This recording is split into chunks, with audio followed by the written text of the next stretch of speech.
नमस्कार दोस्तों, मेरा नाम है एडवोकेट त्रिभुवन कौशिक और आप लोग देख रहे हैं मेरा वीडियो ब्लॉग। दोस्तों, आज के इस वीडियो ब्लॉग में हम इंडियन एविडेंस एक्ट 1872 का जो सेक्शन 25 है, जो बात करता है confession to police officer not to be proved के बारे में डिस्कशन करेंगे। और अगर आप इस मेरे चैनल पे पहली बार आए हैं, मेरे वीडियो ब्लॉग्स को पहली बार देख रहे हैं, अगर आप YouTube के माध्यम से देख रहे हैं तो मेरे चैनल को सब्सक्राइब कर लीजिएगा। अगर आप Facebook पे ये देख रहे हैं तो मेरा जो पेज है आप उसको लाइक कर दीजिएगा।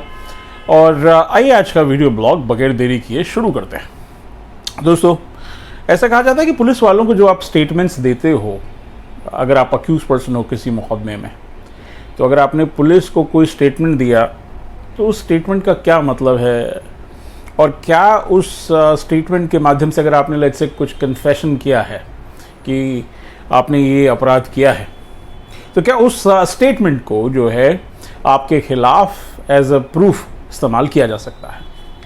अब इसको समझने के लिए हम समझते हैं कि सेक्शन 25 इंडियन एविडेंस एक्ट का कहता क्या है। दोस्तों, ये सेक्शन कहता है no confession, mark my words, no confession made to a police officer shall be proved as against a person accused of any offense। यानी कि पुलिस के किसी अधिकारी को दिया गया कोई भी स्टेटमेंट अक्यूज पर्सन के द्वारा उसके खिलाफ साक्ष्य तौर पर ट्रायल के दौरान उसका इस्तेमाल नहीं किया जा सकता है। अब आप एक और चीज समझ लीजिए, क्यों ये ऐसा किया गया या क्यों ये इंडियन एविडेंस एक्ट में इस हिसाब से रखा गया। इसके पीछे रीज़न ये है कि जब अक्यूज पर्सन पुलिस की कस्टडी में होता है तो पुलिस के पास बहुत सारे ऐसे तरीके हैं जो कि गैर संवैधानिक है, जिनके थ्रू वो किसी से कुछ भी कहलवा सकते हैं। इस मसले पर मजाक तो इस हद तक है कि अगर पुलिस वाले चाहें तो भैंसे को शेर और शेर को भैंसा कहने के लिए जो है बाध्य कर सकते हैं। तो इसी चीज़ को जो है इंडियन एविडेंस एक्ट में ध्यान में रखा गया है कि जो कन्फेशंस किए गए हैं अक्यूज पर्सन के द्वारा पुलिस के ऑफिसर के सामने, उनको जो है एविडेंस के तौर पे during a course of A trial इस्तेमाल नहीं किया जा सकता है।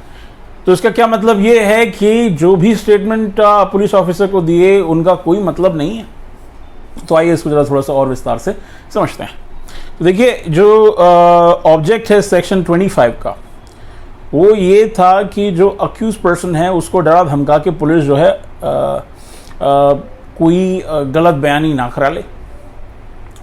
इसके लिए जो है अगर आप देखेंगे जो कन्फेशनल स्टेटमेंट्स हैं पुलिस ऑफिसर को दिए गए हैं, उनके मार्फत state of Gujarat versus Anirudh Singh all India registrar 1975 SC 2780 करके एक केस था, उसके मार्फत भी ये साबित किया गया कि पुलिस को दिए गए कन्फेशनल स्टेटमेंट्स का कोई मतलब नहीं होता है during a course of a trial.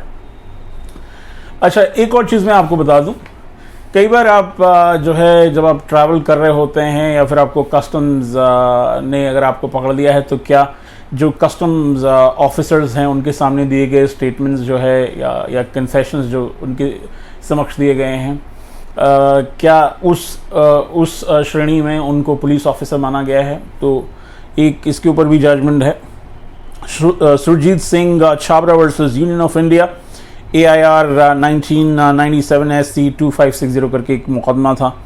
इसमें जो है कहा गया कि जो कस्टम्स ऑफिसर्स हैं उनको पुलिस ऑफिसर नहीं माना जाएगा। अब एक और चीज़ है, जब आप सेक्शन 25 पढ़ रहे हैं इंडियन एविडेंस एक्ट 1872 का, साथ साथ आपको पढ़ना है कोड ऑफ क्रिमिनल प्रोसीजर 1973 का। जो सेक्शन है 162, ये कहता है statements to police not to be signed.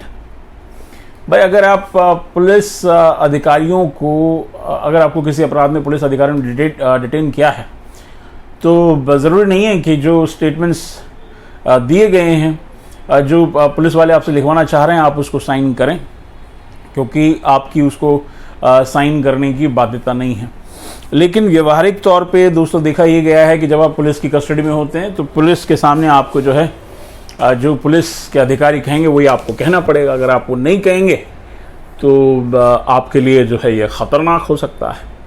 तो मेरी सजेशन ये है कि अगर कोई मुकदमा आपके सिर्फ बेस्ड ऑन कन्फेशंस लिखा जा रहा है और अगर पुलिस अधिकारी आपको बाध्य भी कर रहे हैं भाई लिखने के लिए, तो आप जो वो कहें आप उस पर साइन कर सकते हैं, जो वो कहें आप वो स्टेटमेंट्स दे सकते हैं, और इन स्टेटमेंट्स का कोर्ट ऑफ लॉ में कोई मतलब नहीं। तो दोस्तों ये एक छोटा सा वीडियो ब्लॉग था कि जो पुलिस अधिकारी हैं उनको दिए गए कन्फेशंस जो हैं उनको प्रूव करने की आवश्यकता नहीं है।